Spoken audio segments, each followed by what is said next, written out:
Life at sea can be rewarding, but the pressures can be challenging too.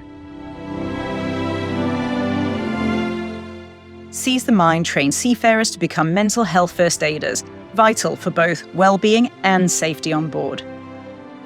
Mental health first aid helps identify depression, anxiety, and burnout, creating safer, more supportive environments.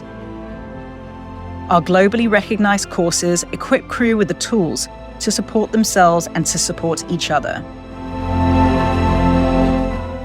Support your crew's mental well-being. Book your training with Seize the Mind today. Seize the Mind, mental health first aid for seafarers. Visit seizethemind.co.uk for more information. Welcome to another episode of Why Pals Tales from the SuperYacht Laundry. I am your host, Cherise Reedman, and I am with the gorgeous Emma Mannering. We are going to hear Emma's story, her tales for on board. Welcome. Thank you. Thank you for joining me. It's nice to be here. Thank you for suggesting this lovely location as well. Townhouse in Alresford. Absolutely stunning location and great pastries this morning. So yeah. Oh, coffee's good. I haven't had a pastry yet. We'll go down and sample later. But thank you for joining me. Now, obviously, I've wanted you to be a guest because I know your story.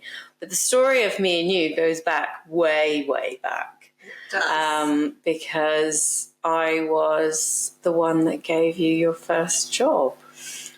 Yeah. You gave me my first full-time stewardess position. Yeah. Yep. I remember you taking it very seriously. I have no comment to say about that. Yes. Right. So for our listeners, how did you find the yachting industry? How did I find it in general, or how did I find my way into it? How did you find your way into it? Okay, so I met a guy in a bar when I was 19 in Southampton, which is where I grew up. And that guy is now my husband. And he was in yachting and I was not, and I was at uni. And yeah, we ended up together and I was in a damp, cold uni house and questioning my life choices. Why was I doing this? I studied music, like classical music, and I knew I didn't want to go kind of into professional performing, and so I was looking at kind of like an admin role, PR, marketing, something to do with the classical industry, and I had a job it was like a ground floor basement in London. Nice. Again, it was dark, cold, there were no windows, like no natural light, barely enough money to pay my uni rent, let alone like not a crappy student house rent. And Guy, my boyfriend at the time, was sending me pictures of him on the beach in the Caribbean, and was like, duh, come join yachting. Did he actually use a line, I work on a SuperYacht? Can you actually remember the first conversation? I can. It wasn't that. Goodness. Yes. Come see my yacht. No, I wasn't that naive. No, it wasn't that, but it probably wasn't much better. And yeah, that was it for 3 years. I was like, no, I'm not joining yachting. That's your thing. I'm doing my thing. And then you succumbed. And then I succumbed and I was like, yes, like, sod it, I want to be on a beach. Yeah, absolutely. So that was it. And in that time I'd been out, I had visited him. His boat at the time were amazing, really close with all of them still. We call them like boat family. And they let me come out, do day work. They were in Yard in New Zealand, and I went out for like 3 weeks and just lived in their crew house in New Zealand with them all. So really like the best introduction into yachting that I could have had. And it gave me that chance to dip my toe into the water and to see whether it was something I wanted to do or not. So it didn't feel like a kind of a huge, scary unknown. You know, I didn't fly out to Antibes and start day working for the first time. Does that make sense why you were so confident when you came on board? You're like, I'm just here until I can get my boyfriend's boat. Yeah, and I was, and I was honest about it. You were honest about it. You were honest. And they said that there would be a position for me soon, and so I was like, this is just filling my summer. They're just waiting to sack someone. So yeah, it'll be fine. Yeah, and you were like, sure, we'll see. We'll see. You're going to be with me forever. Thinking back, can you think of your first impressions, like obviously coming on board my boat? Like, what was that first impression before the reality sits in? What was the first impression? I just remember you were mid-boss trip or charter. It was a bit confusing because we had boss on for quite a lot with other guests at the time, didn't we? And so you were mid-trip and Alex was asleep in the cabin. We had a 3-berth cabin. It was tight. It was really tight. Also sometimes shared by a 4th member. It was tight. And I needed uniform, and you're like, she's asleep, she needs to get uniform. It was just a little bit chaotic. And I was like, okay, cool, here we go. And that was it. We just hit the ground running. Yeah, that boat was pretty chaotic in general. It was, but it was fun and it was great. And I think we all didn't take ourselves too seriously. No. Which was nice. So I have, it's not very many interviewees that I have a memory of, but I have a memory of catching you and Alex in the master cabin. This was off charter, dancing around some song, and I literally stood there for 2 minutes. I think we were detailing ready for the next trip, and you two weren't doing anything. So, yes, that did happen, but I'm actually not going to throw Alex under the bus because it wasn't her, it was Ali. It was Ali. Oh, yeah. That other little sprite. Yeah, she was a bad influence. Let's just blame it on her. Yeah. Blame it on her. Yeah. So, obviously, you had a great time, met new friends on mine. What was it like joining your boat with your boyfriend? Yeah, different. In that I was really aware that I had been given this job because I was his girlfriend. And I knew some of the crew and I knew the captain. We'd been out, I think, for a few dinners at this point.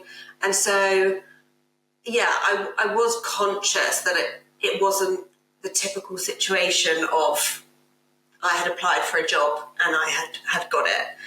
So I think I found myself probably less carefree and taking myself more seriously. I suppose in a way you're probably paranoid that it's not on your own merit. Yes, yeah. No, exactly. And so I think I felt like I had to prove myself, which is never really I don't think the best situation to be in because I think it kind of clouds everything slightly.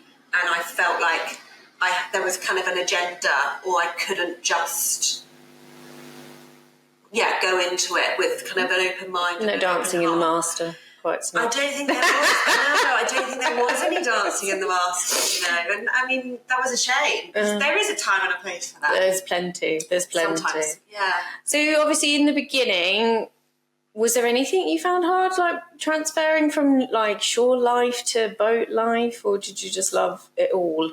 I think boat politics. I don't think anybody can prepare for boat politics. No. And when you're in a couple, boat politics, I think, are really tricky. That dynamic is really tricky. What else did I find difficult? There were some things that I wouldn't say I'm naturally the tidiest person. And I actually remember you calling me up and being like, look, you're doing all of this really great, but you just need to tidy up after yourself. I think I'd made 20 cocktails and just left this aftermath of destruction in the galley that we shared with the chef, and you were just great cocktails, but this is not okay. And So you're better now, though? No, I'm not. I'm terrible now. The guy often is like, I don't understand how you were ever a stewardess. That's just not how I work. I don't clean as I go along. Right. Yeah. So that was a learning curve. So before we go on to your journey out, where was the best place you went? Like your standout locations? Because this is the reason why we do the job. Yeah. Do you know what? Everyone asks that, and my mind often goes blank. And I think it's when you've been to so many places, this is going to sound really ridiculous, but when you've been to so many places and often you don't know where you are because you just wake up and you're in a place. That is true. And I remember I can't remember which boat it was, but I said to the captain, like, can we put in the crew whiteboard, like, where we are in the world in the day? Because I didn't know always where I was. And sometimes you don't know what country you're in, which sounds so ridiculous. I think for me, I was happiest in the Caribbean, in the Bahamas. I think I, in general, felt a lot more relaxed. And the majority of my time on board, I think I was more kind of US Caribbean based than Med based. I unlike many other yachties, I actually haven't spent that much time in the south of France. So it's always something I wish I had done more of, and now I'd like to go back and do more of. You will be able to under a new banner. Yeah. The problem is you don't have that yachty budget anymore. No, you don't have free accommodation, food, free food, and sometimes free drink, and Yes. Yeah. No, but you can slum it. Yeah. Slum it in the south of France. Yeah. What was yours? What was your favourite place? My favourite place was the Greek islands. Oh yeah. When we worked on that boat, because it had quite a shallow draft, we could get right into like little bays and stuff like that. Yeah. And sunrise, it was all quiet before the chaos started. I remember some really nice moments. I remember doing anything that was in the middle of the sea. I kind of liked, away from land, those big voyages. Plenty of stars in the sky. Specific places, not so much, but just the vibe of, that experience. What's it like to be on the water? Yeah. The whole point is to not be anywhere near land. Yeah, it's peaceful. I used to love being early girl and like going outside, sitting on the swimming platform with a coffee and just like taking in the morning. Yeah, because when it's like busy, you just don't take a moment to do it. So you're working on board, living your best life with your partner, all is good. Can you remember when things started to change? I think what I found challenging at first was working as a couple. When we took jobs, they kind of suited one of us better than the other. And so one of us had to compromise somewhere. And I was chief stew on a boat, and my partner was chief officer, and he was kind of wanting to step up. He had done his master's, and there wasn't an opportunity on board. And so he was kind of excited to, go and get his first drive and be a captain. And I was really happy in my role on board. And so that was the first time where it was like, how do we navigate this, where we both now kind of want different things? And for you to, go and get a first drive, captain job somewhere, it's probably going to be on a smaller boat. Is that something that I want to do? Like, do I want to kind of go down in size to work with you, when actually I'm thinking, I'd quite like to step up in size, and that would be a kind of a nice next step for me. So that was the first time that I kind of got thinking, I guess, about the future and actually long term, how is this going to work?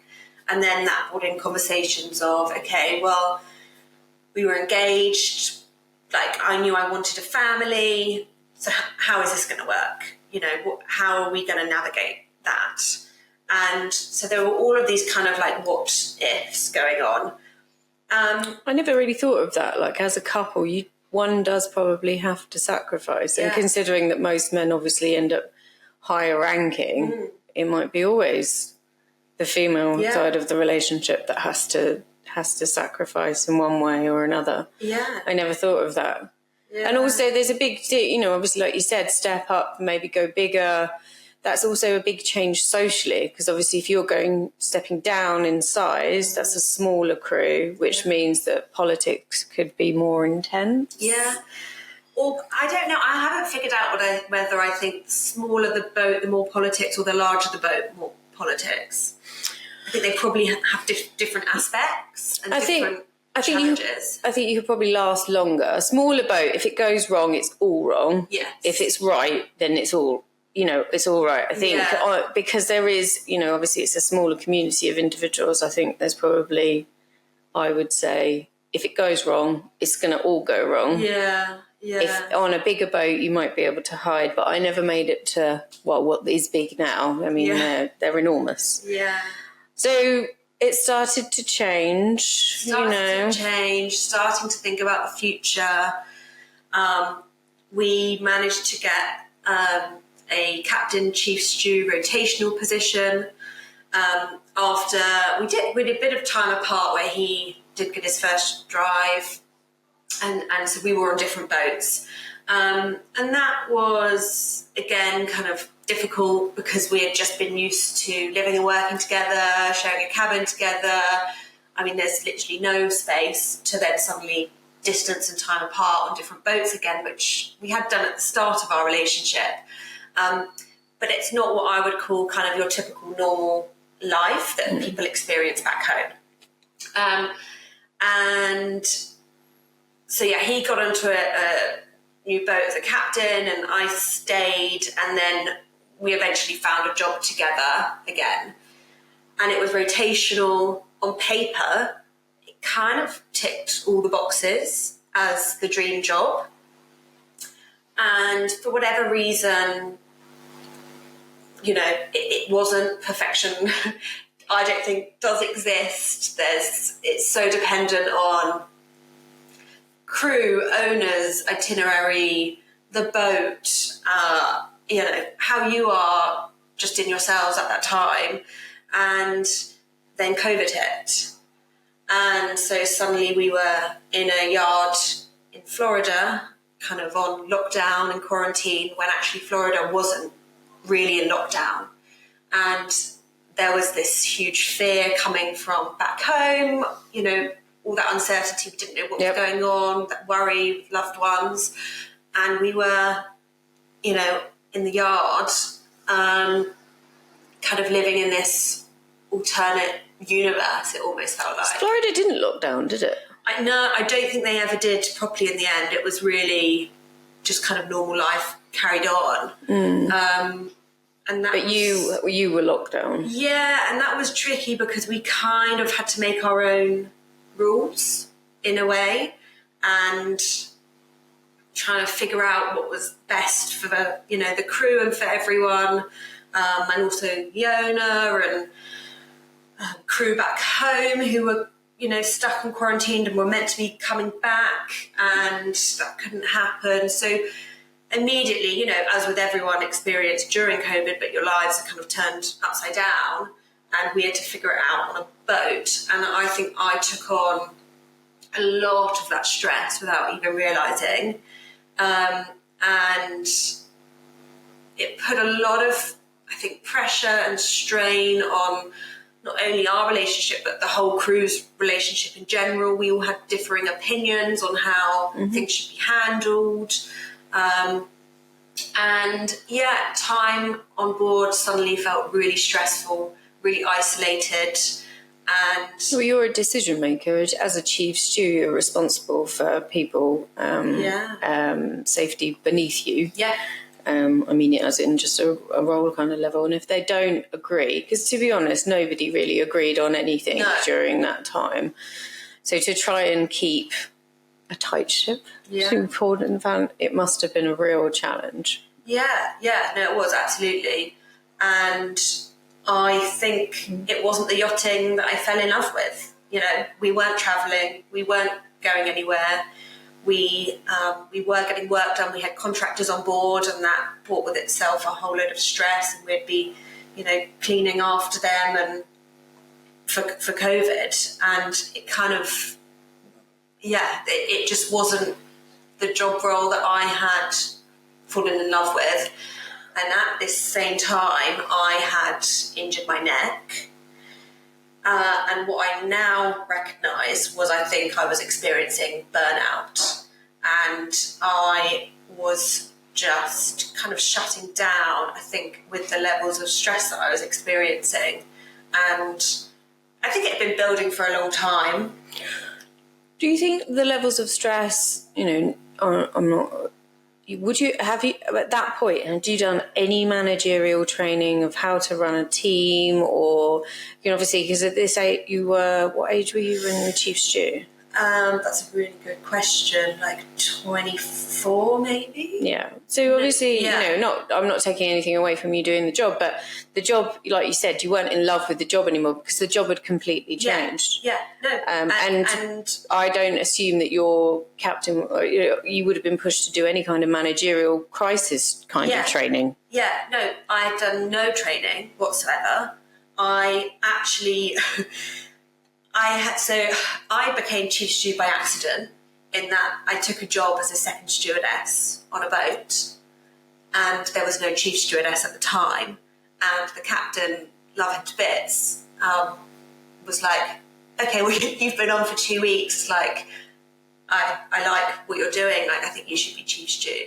And the owner, and I'd met the owner, and the owner liked me, and it was a private boat, and so there was kind of a bit more flexibility, I think, in how things were done, and that was that. So I kind of skipped being second stew, and suddenly was chief stew of a team of 5. And that was, looking back now, that sounds a bit bonkers. It was completely, to you. It was completely bonkers, and it was amazing for me. I mean, it gave me a great opportunity, and I took it and was like, yeah, let's go with this. And you know, I'm sure there were many mistakes made along the way, but that was how I learned, because I hadn't really had that step up of, you know, overseeing my chief stew do stuff, or kind of stepping in perhaps when they were on holiday. I hadn't had that more kind of typical route doing the courses. I was just thrown into it. And so, I don't regret doing that. And I'm really thankful for that opportunity. But I don't think you can probably ask the stewardesses that I worked with. I probably wasn't your typical chief stew. I don't think it even comes to that. Like, I'm a firm believer that the job isn't rocket science. You know, like, if you are a very capable individual, you can learn the job. But where it gets tricky is the job, like you said, completely changed because of the scenario. Yeah. So you're not doing the job that you kind of were learning on the job. Yeah. You've now got to, you know, as an individual, any manager in any company or whatever would have to lean on other skills to then do, you know, what was a world crisis management. Yeah. And to be honest, most chief stews, even if they've been doing that job for years, wouldn't have probably the skills to help manage, you know, because that's intense team management during a crisis, you know, which is only, as far as I'm aware, undertaken by certain jobs. You know, there's certain professions where they do that kind of intense training. So kind of thrown in at the deep end. And, you know, I'm the first to admit boundaries or kind of any form of, I was going to say discipline, as I'm thinking of my toddler. It's not my strong point. I am not very good at putting boundaries in place or kind of setting rules. And so that was a really uncomfortable thing for me. And like having to set rules to adults of, you can't leave the boat, or you can only leave the boat, and, you know, have you sprayed yourself down with antibac and worn a mask? I mean, madness. That's like my worst nightmare. I wasn't good at that, and it made me feel really uncomfortable. And is it surprising that then there was burnout? Because you've got no skills to lean on. Yeah. Do you know what I mean? Yeah. During that time, Yeah. so it's no. And it was not enjoyable. Yeah. So, is it possible to pinpoint a moment where you were like, I'm done. I'm done. Like, this is not working. I ended up having to have some procedures done to my neck in the hospital in America. Nothing like too serious. They like burned the nerves off in my neck, and then kind of went back to nothing too serious. Well, it wasn't an open surgery. But it was. I don't want to be a drama queen. But they just burned some nerves in my neck. They burned my nerves up, and they kind of injected into my spine, I guess. Well, yeah, and I kind of just went back to the boat, and I was in pain, and I was actually in a neck brace. Lovely. And I went back to the boat, and I was like, "What am I doing? Like, why am I here? Like, I'm not well. I actually need to go home and be on medical leave." And so that was the first kind of sign. I wasn't able to do my job. I think that was really clear. And actually, had we had guests come on, there's no way I would have managed to have guests on board. And I think I only survived for as long as I did on board in that period was because it was COVID and we didn't have guests on board. So in some ways, the fact we didn't have guests enabled me to stay longer. But the reality was I wasn't actually capable of performing my duties. And actually in an emergency situation, if we were at sea, I'm not sure how great I would have been. So that's when it kind of dawned on me. And I think I needed that kind of black and white. Am I able to do this? Realistically, no. I need to go home. And went home, and I didn't get better immediately in terms of I didn't suddenly recover and could run a 5K again like I thought I would be able to. And that's when I realised this was going to take a lot longer, and I needed to look at it in a holistic way and really have an overhaul of my life, because I was carrying all this stress.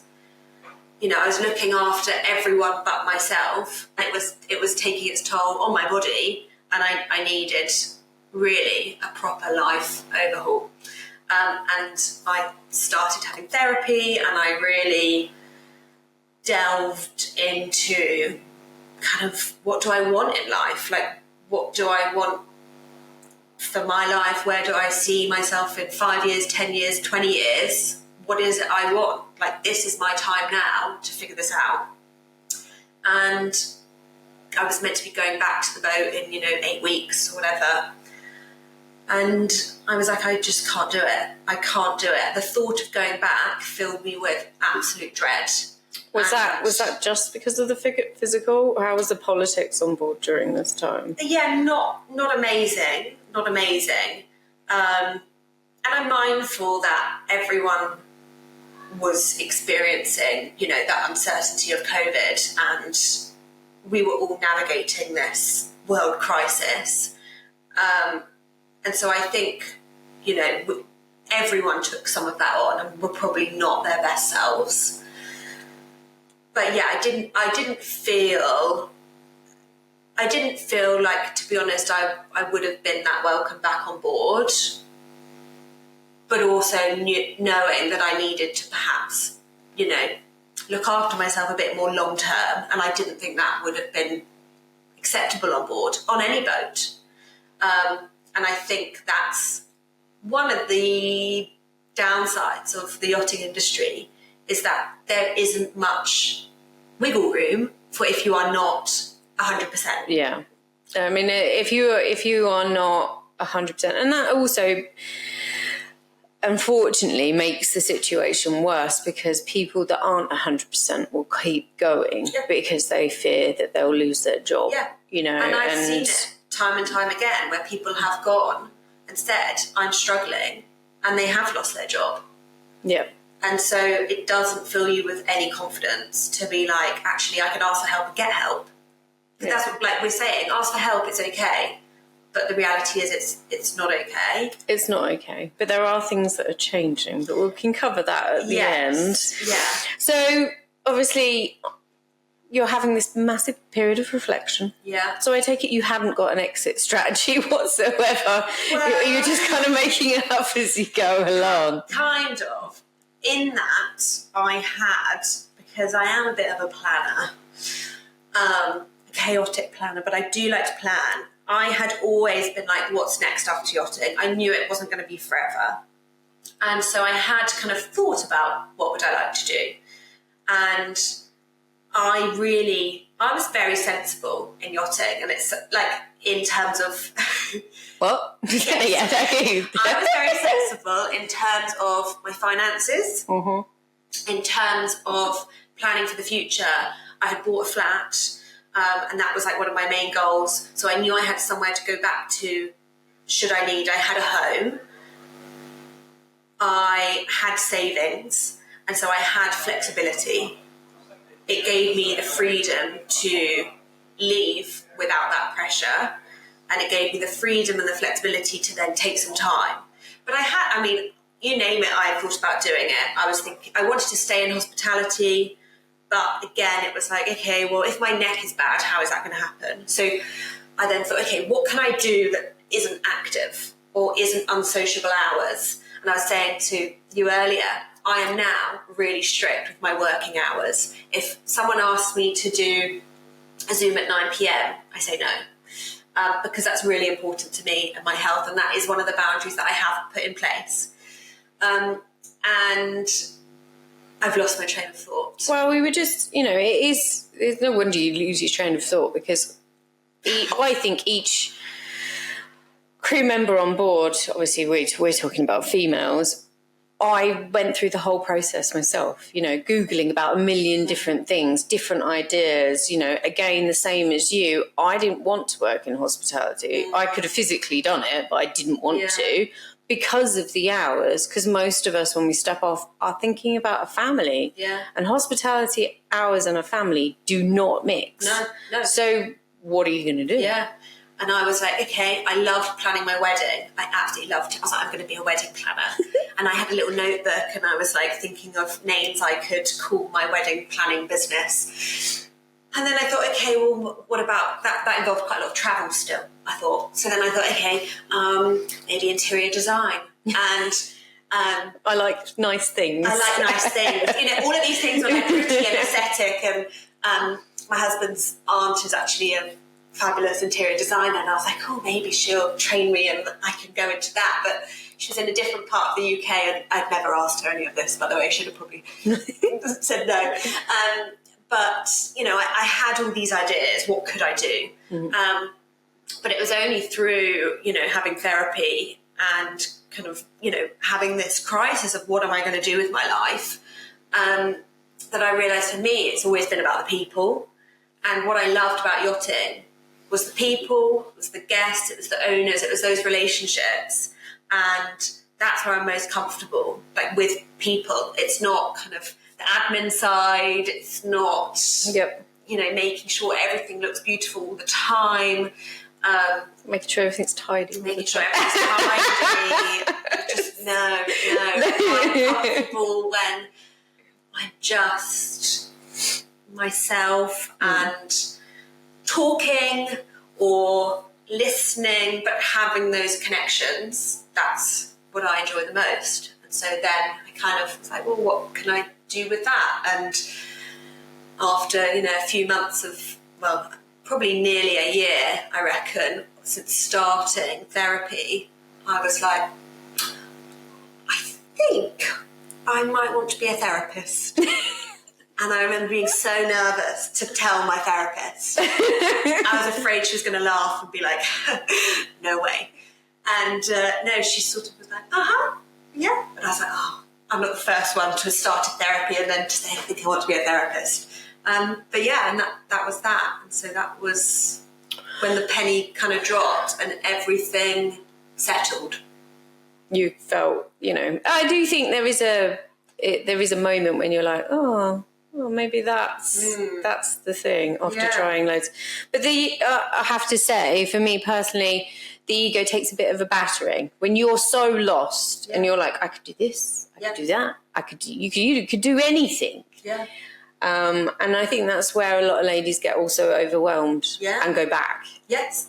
And I think it's definitely a problem almost having too much choice. And I remember before I bought my little flat at the time, it was like, where do we want to live? Been to all these places in the world. Technically, I've got no dependents. I've got no, I haven't got a job anywhere. Where do I want to live? Like, where do I want to set myself up? And that in itself was overwhelming. And kind of by default, was like, well, friends and family are here in the UK. Like, let's not overcomplicate things. That's what I miss. Let's go home. But yeah, almost too much choice is difficult.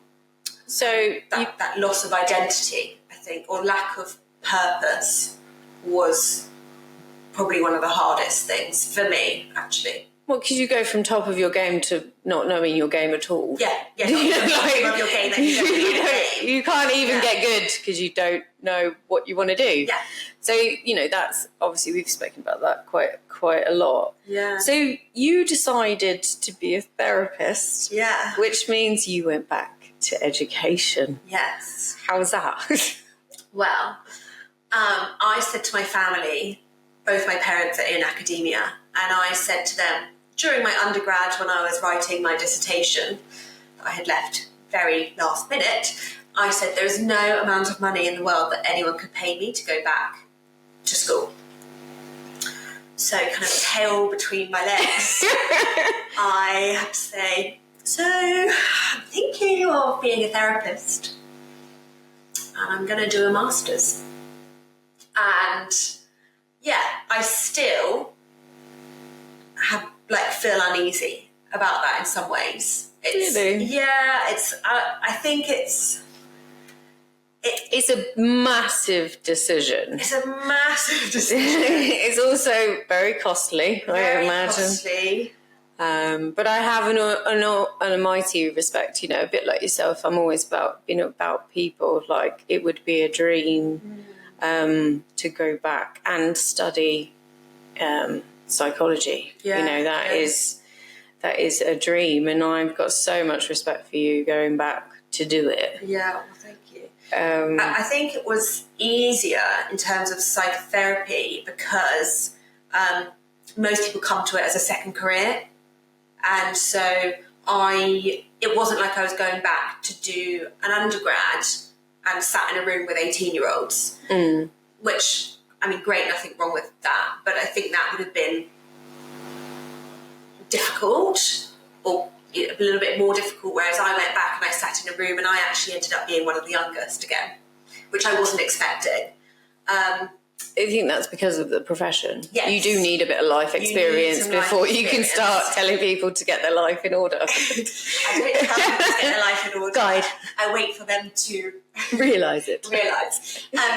But you do need some life experience, I think. And, everything that you experience in life, I believe, just makes you a better therapist, a better practitioner, because you're able to understand more. And actually, I wouldn't want to go see a therapist who hasn't done anything. Hasn't done anything, or has had the perfect life and hasn't experienced any loss or traumas or difficult times, because to me that's not relatable. No. And also, I mean, I don't know anyone that actually has never experienced anything before. I mean, no. It's life and that's being human. No. It's probably quite hard to find someone. It makes logical sense, obviously I've got a number of friends that have got degrees in psychology, but then they leave it. Yeah. And I think that one of the reasons, I mean, I'd love to know the science behind it, but one of the reasons is because you do have to go and get life experience. So how can you relate to a person going, like you said, through these things if you have no bearing on what that actually is? Yeah. And sometimes, I mean, you don't need to experience the same thing to have empathy and understanding, but you need to have space for that and to have some concept of the emotion that they're feeling. I see people that I haven't had the same experiences as. And even if someone showed me their, CV, life CV, and it had all of the same things as me, they could be feeling completely different to how I felt, because we all feel things differently and on a completely individual level. So although I might know, I don't really know. And so it's kind of in that unknowing where that empathy is really important. So it is incredible. I mean, we will do another episode and actually start going into it. So I'm going to... You worked on my boat, and then we hadn't spoken for a while. And obviously when I was starting Pearls of Wisdom, when I spoke to you, you said that you never wanted to do anything to do with the yachting industry ever again. Yeah, I did say that. You did say that? Yeah. So what changed? Honestly, so I remember this phone call. I was like, do you want to come for a free lunch? She was like, I don't want anything to do with the yachting industry ever again. I'm like, okay. Yeah. He called me and I was walking the dog. And you said, oh, this is what I'm doing. And I don't think I had at that point processed actually all of the things that had happened in my leaving the industry. And I was in the middle of this crisis of what am I doing with my life? And so to me, I think when you said, oh, come and, I'm going to host this lunch for people and, the transition from leaving yachting. And to me, it just filled me with fear of like, well, I'm not there yet. I'm not out the other side. And I think, I can't remember if you had said something like, oh, people would love to hear your story or something. And I was like, but I haven't got a story. Like I haven't got there yet. And so I think I just sort of clammed up. And my way of leaving the industry was like, I didn't want to see it because it was difficult leaving. And so I unfollowed people on social media. Yep. My husband stayed in yachting and I didn't want to hear about it. I didn't want to, go hang out with any yachty friends. And I'm not saying that was the right thing to do, but I think I had to like distance. A detox. Yeah. I had to distance myself from it because otherwise I think it felt too painful at the time. So when you first spoke to me, I wasn't ready. I just wanted you to come for a nice lunch. I just didn't want a lunch. I just wasn't ready yet. Can we put this on the record? It's the first time she turned down free wine and free nice food. Yeah, I know. And it was at one of my favourite hotels. Yeah. Still, I was like, I'm not doing it. But I think I just hadn't healed yet. You needed time. I needed time. And, now dare I say it, like I am involved in the yachting industry slightly. I have my toe dipped in at a safe level with Kareen at the crew coach. And that feels right for me. I'm happy to do this. I'm happy to do work for the crew coach.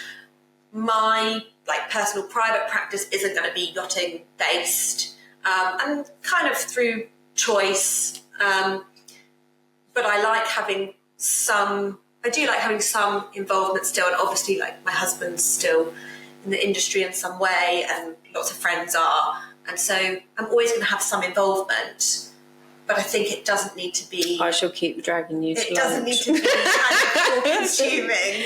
No. I mean, to be honest, I don't think when you step off it can be all-consuming because they don't want you anymore. And I think that's sort of one of the things that a lot of women struggle with is this industry that is all-consuming, and then when you step off, it's not really that bothered about you anymore. You're not being phone calls. You're replaceable. You're totally replaceable. And I think, for all of those ladies a bit like myself that are still trying to make their way in it, it's not easy. No. So I completely understand that. I don't agree with turning down lunch, but I completely understand what you were saying. Yeah. You did come around eventually. I think you're taking me for lunch after this.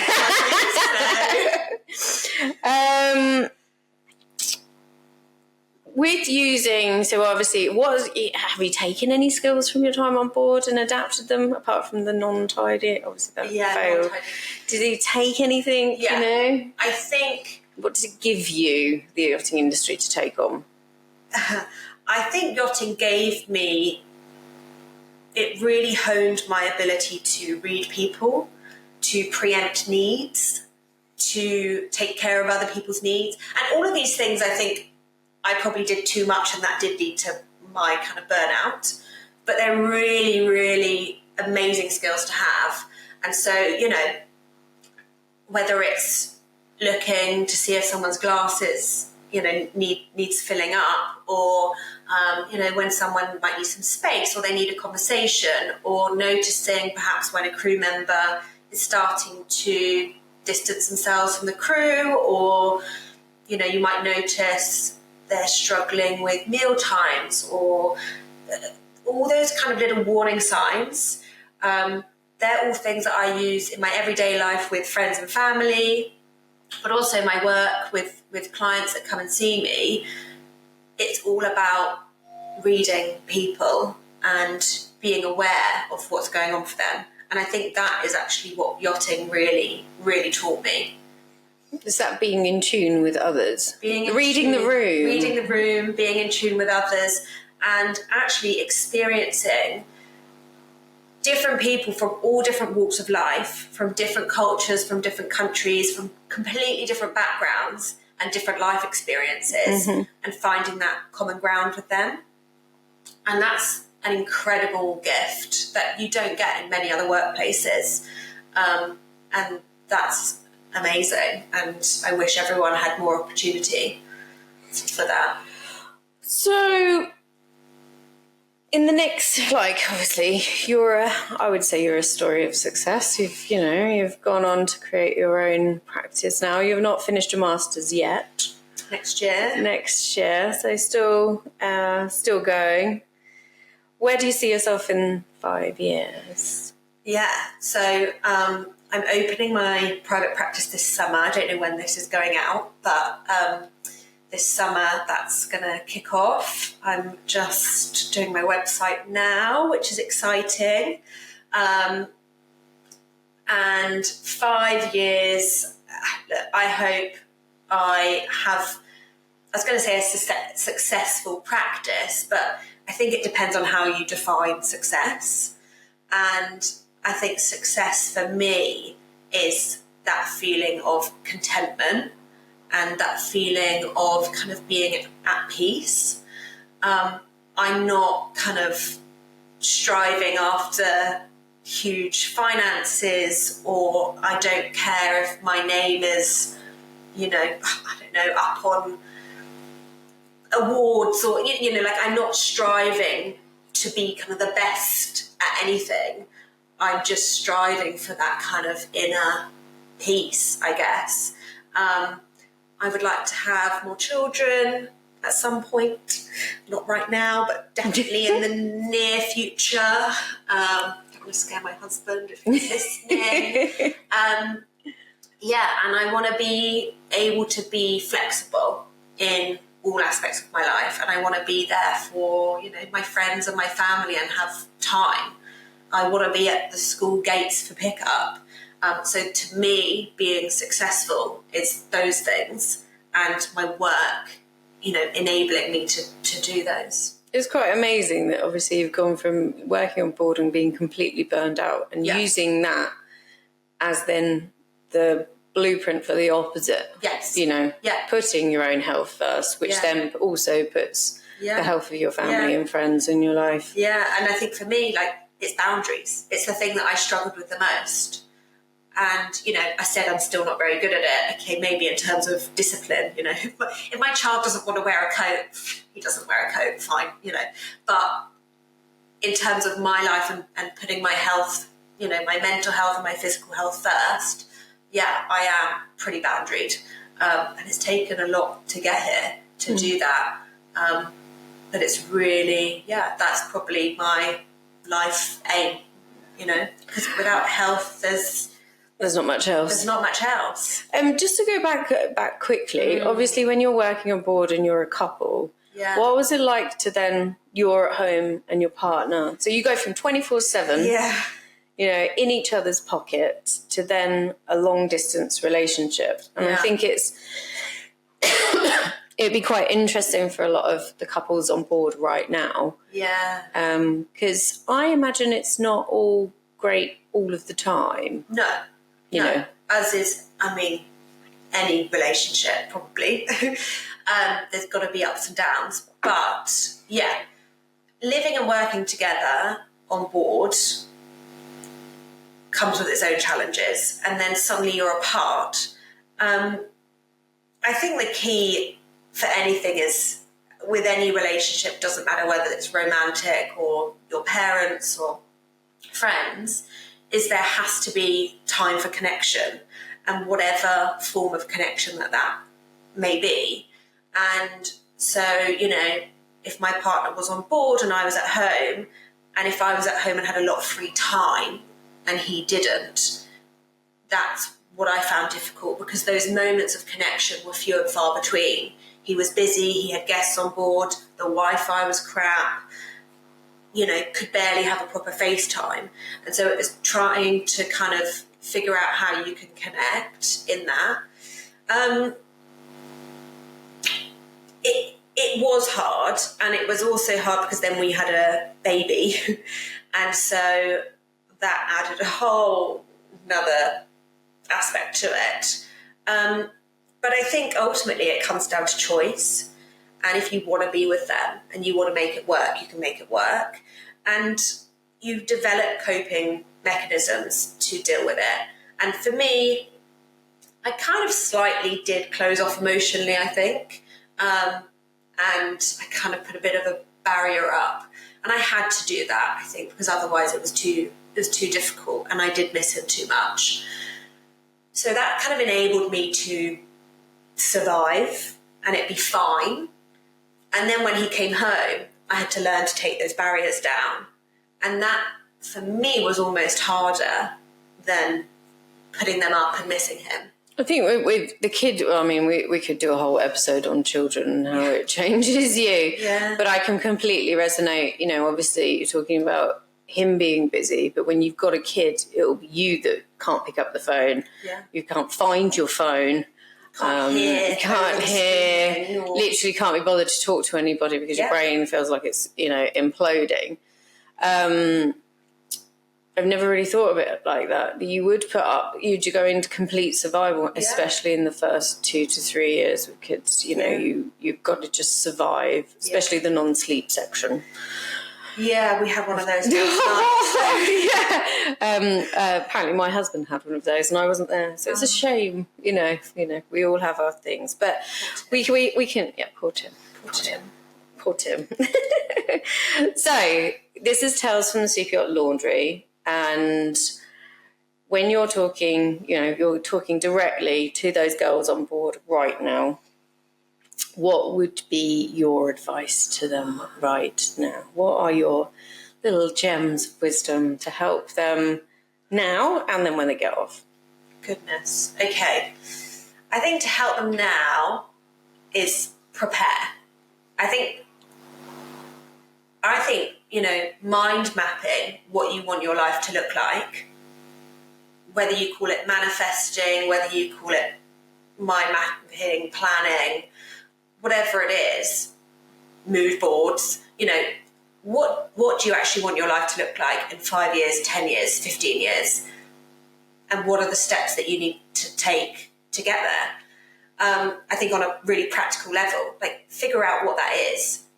And when you're in yachting, it's so easy to lose yourself because you don't really have much time for yourself. Yeah. And if you asked me the things that I like to do or what hobbies I had, at the time I was sunbathing, drinking rosé, going in the sea, exploring, hiking, all of these things that I could do on board or where we had some time off. But actually I completely lost touch with anything else that I like to do as Emma. And so trying to reconnect, I think, with some of those parts of yourself that then you might have at home where you might not have those other opportunities, I think was important for me. And that helped my transition in kind of rediscovering who I was, apart apart from the yachting version of Emma. Mm-hmm. So, and I think that's okay to have different versions of yourself at different times and seasons of your life. So preparing for that. So figuring out what is it that you want and who am I? What do I like to do? And what do I need to get there? And kind of not losing sight of that when you make that transition. And these things can change. Like, who knows if in 10 years this is actually what I want to be doing? I don't know.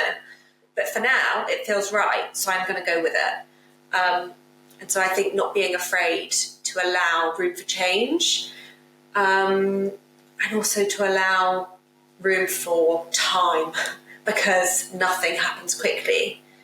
I will have in total been training for actually 6 years since I left yachting before I get to where I want to be, with having a child in that as well. And that feels in some ways like a lifetime, but actually it's nothing in the grand scheme of things. Like, I'm 30. I think, I can't remember. I was listening to a podcast the other day and they were talking about it's the journey. You know, you can have a destination you want to get to, but it's not worth anything if you're not enjoying the journey. Yeah, absolutely. It's just not, it's going to be not a complete waste of time, but, if you take the time to actually enjoy where you're going and the experience, I would like to think the happier you are at the other end, kind of thing. I always say, at what cost? So, like, you can do whatever you want, but at what cost? Like, to who? To your health, financial cost, like cost to, your mental well-being, or, what cost? Hopefully it doesn't cost too much. Well, a master's is quite expensive, really, isn't it? Yeah. Those savings evaporate really quickly. They are long gone. So we are coming to the end now, and obviously with every guest I ask if you've got a wild, crazy story from your time on board. I'm going to be boring, and I'm going to decline that for because the story I want to tell I've signed a non-disclosure for, so I can't tell you that one. Can you tell me somebody else's? But what I want to do is maybe tell you my two standout moments from yachting. Okay, one is slightly crazy, and it is when I flew my owner's dog from France to New York. I flew with him on the seat next to me to fly him home. That was one of my favourite moments. It was at the end of a really long season, and it was like a 10-hour flight of just me and the dog. It was amazing. I watched like 4 films and had the dog on my lap the entire time. It was amazing. But now when I look back, I just think, wow, that's kind of insane. It was like on a private jet or something? No, it wasn't. It was just a normal economy. It was an economy seat for the dog and me. But also, one of the things that you said to me when I worked for you was you took us out to dinner in Athens. Do you remember? Yes, I do. Do you know the story I'm going to say? And you bought us a little... Was it a necklace or a bracelet? Necklace. It was a necklace, and I've got it somewhere still in my jewellery box. And it was a little black sheep. Mm-hmm. And you said, right, this is for Alex and I. And you said, look, whatever you do in life, don't follow the crowd. Don't be afraid to be the black sheep. Like, and you were like, I feel like I'm a bit of a black sheep, and I feel like you two both can be a black sheep. So, like, always be the black sheep. And it's something that's always stuck with me, And I think you do, in the yachting industry, you have to not be afraid to step out of that norm if you want things to change, or you want to make a difference, or you want to make it work for you. I think stepping onto the boat, you are a black sheep. A woman that chooses to go into the yachting industry, you're not normal, okay? Because if you've decided to pack a bag, go to a country you've never been, to work on a boat you've never seen, and also to work with people you've never met, there's obviously something wrong with you. Perhaps not. Or perhaps not. So yes, well, I'm actually quite surprised you remember that. But for me, it's one of my things was just to embrace it. You could, when I'd gone back home and everybody's like, "What are you doing?" Yeah. There is an advantage to being a black sheep. Yeah. Our stories are generally more exciting, especially when the non-disclosures don't kick in. But no, it is, step into who you are. Yeah. Whatever that is. And don't be scared to try, fail, and try to be patient. Yes. That's one of the things I'm not good at. Are you not? No, I'm not good at patience, especially with myself. Yeah. But you get there in the end. You get there. Thank you for coming on. I really appreciate it. It's quite lovely to see how, because obviously you are one of the individuals that I've seen from, beginning to this chapter. And we'd love to do another podcast and we'll maybe talk about in more detail, mental challenges of the transition itself, motherhood, that pearl. Absolutely. Because like what you said about, obviously becoming a mother and kind of living near your folks and obviously your old friends and everything else, a lot of women choose to go and be in port. Yeah.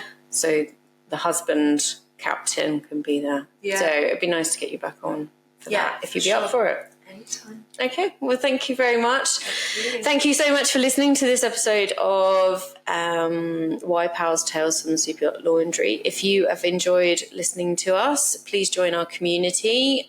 We have an app. You can join us. We have lots of discussions going on about these topics, and we'd love you to join us.